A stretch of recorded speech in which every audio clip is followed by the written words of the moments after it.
প্রায় অনেকদিন ধরেই বাসায় আমি ঘরবন্দি হয়ে আছি একদম পাখির খাঁচার ভিতরে। যেরকম পাখি ছটফট করে ঠিক আমারও সেম অবস্থা। মানে বাহিরে এত পরিমাণে গরম, বাহিরে নামার চিন্তা করতেও ভয় লাগে। তো চিন্তা করলাম আজকে যে অনেকদিন ধরে যেহেতু বাহিরে যাওয়া হচ্ছে না, আজকে একটু দুজন মিলে ঘুরে আসি। তো একদম সন্ধ্যার আগে হয়তো ১-১.৫ ঘন্টা বাকি এরকম মাগরিবের আজান দিতে, সেই টাইমটাতে প্ল্যান করে চট করে হালকার মধ্যে রেডি হয়ে তারপর বের হয়ে পড়লাম দুজন মিলে। যেহেতু বাসার আশেপাশেই একটু হাঁটবো, এখানে খোলামেলা প্রচুর জায়গা আছে এখানে। তো সেই চিন্তা করে ওরকম রেডি হওয়ার কোনো প্রয়োজনই হয়নি। তো দুজন মিলে যেহেতু বের হয়ে পড়ছি, এই যে হাঁটাহাঁটি করতেছি আর বাহিরে যেতে একটু ভয় লাগতেছিল, কারণ বাহিরে কেমন জানি একটা ভাবসা গরম আসতেছিল। সে সন্ধ্যাবেলায় বের হই আর যখনই বের হই, বাতাস প্রচুর ছিল কিন্তু ভাবসা ভাবসা একটা গরম। এই গরমের ভিতরে ঘরে থাকাও যেমন কষ্টকর, বাহিরে থাকাও সেম কষ্টকর একটা অবস্থা। তো নামার পরে আমার বাসার সামনে মেইন রাস্তাতে ছিল ফাটাফাটি লেভেলের একটা কৃষ্ণচূড়া গাছ। এই গাছটা কিন্তু অনেক ভালো লাগে, একদম ফুল ফুটে থাকে সবুজের ভিতরে, একদম কমলা কমলা কালারের, সেই ভাল লাগতেছে আমার কাছে। কেন জানি কৃষ্ণচূড়া গাছগুলো আমার কাছে প্রচুর ভালো লাগে। রাস্তাকে একদম আশেপাশের পরিবেশটাকে অনেক সুন্দরী করে তোলে কিন্তু। তো এইদিকে হচ্ছে প্রচুর পরিমাণে ভেড়া আর ভেড়ার বাচ্চা পাওয়া যায়। সারাক্ষণ তো শুধু ম্যাঁ ম্যাঁ করে ডাকতেই থাকে। আমি তো কনফিউজড যে ছাগল ডাকে নাকি ভেড়া ডাকে।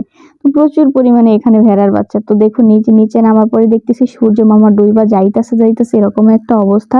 তো একদম লাল টকটকা দেখতে কিন্তু অনেক ভালো লাগতেছিল। আর এদিকে হচ্ছে ঘাসের ভিতরে ঘাস ফুল। এটা দেখতেও কিন্তু একদম অস্থির লেভেলের মাশাআল্লাহ লাগতেছিল কিন্তু বলুন। তো এই যে দেখুন কি সুন্দর বাতাসের সাথে দোলা খাচ্ছে ঘাসগুলো, ফুলগুলো একদম অনেক ভাল লাগতেছে। অনেক বড় যে কাশফুলগুলো আছে সেরকমই দেখতে, অনেকটা ছোট ছোট ফুল। তো এগুলোর আমি ঘাস ফুলই বলি।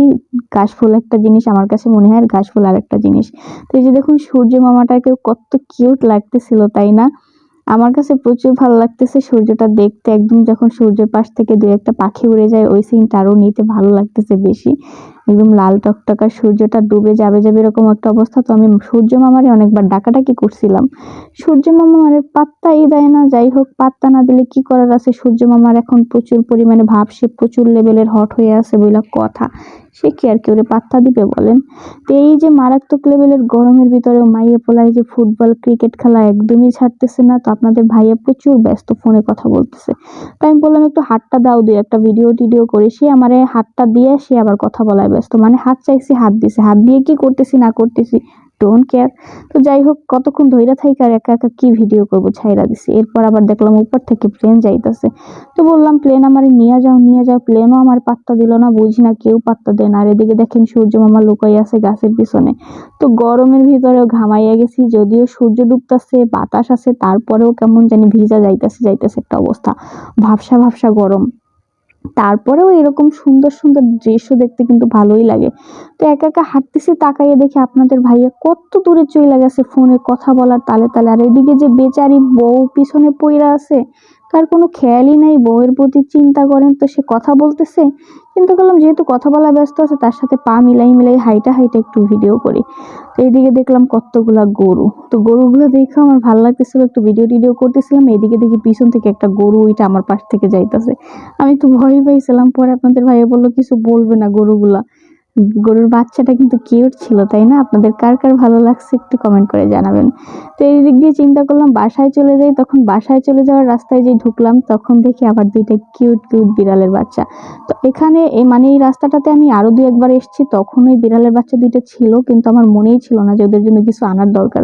তো ওদের যে আমি একটু ডাক দিলাম না, ওরা আমাদের সাথে সাথে হাঁটা শুরু করছে। ওদের বোধহয় প্রচুর ক্ষুধা ছিল পেটে নাকি জানি না। সবসময় এই বিল্ডিংটার সামনেই থাকে, তো এখানে যারা কাজ করে ওনারাই বোধহয় খাওয়ান টাউন দেয় বিড়াল দুইটারে। তো নেক্সট টাইম যখন যাব অবশ্যই বিড়াল দুইটার জন্য কিছু নিয়ে যাওয়ার চেষ্টা করব যদি সম্ভব হয়। তো অনেক সময় ধরে দুজন মিলে হাঁটাহাঁটি করলাম। তো আমাদের বাসার পিছনের রাস্তা দিয়ে ঢুকলাম, আর এক সাইডের রাস্তা দিয়ে বের হয়ে আসলাম। প্রায় ১-১.৫ ঘন্টার মতো দুজন মিলে হাঁটাহাঁটি করছি। এবার আপনাদের ভাইয়া বললো তুমি বাসায় চলে যাও, আমার একটু কাজ আছে, আমি কাজটা সেরে তারপরে আসি। একবারে নিচে নেমেছি, কাজটা কমপ্লিট করে আসি। তো যাই হোক, যেহেতু আমি এক্সট্রা কোনো চাবি নিয়ে যাই নাই, ওর মানিব্যাগ থেকে চাবি নিয়েই এখন বাসায় চলে যাচ্ছি। তো আমার এই ভিডিওটা আপনাদের কেমন লাগলো অবশ্যই কমেন্ট করে জানাবেন। মাঝে মাঝে চেষ্টা করবো এরকম টুকটাক ভিডিও দেওয়ার জন্য। অবশ্যই আমার পাশে থাকবেন, লাইক কমেন্ট এবং শেয়ার করে। তো আপনারা সকলে ভালো থাকবেন, সুস্থ থাকবেন, আমার জন্য দোয়া করবেন। আল্লাহ হাফেজ।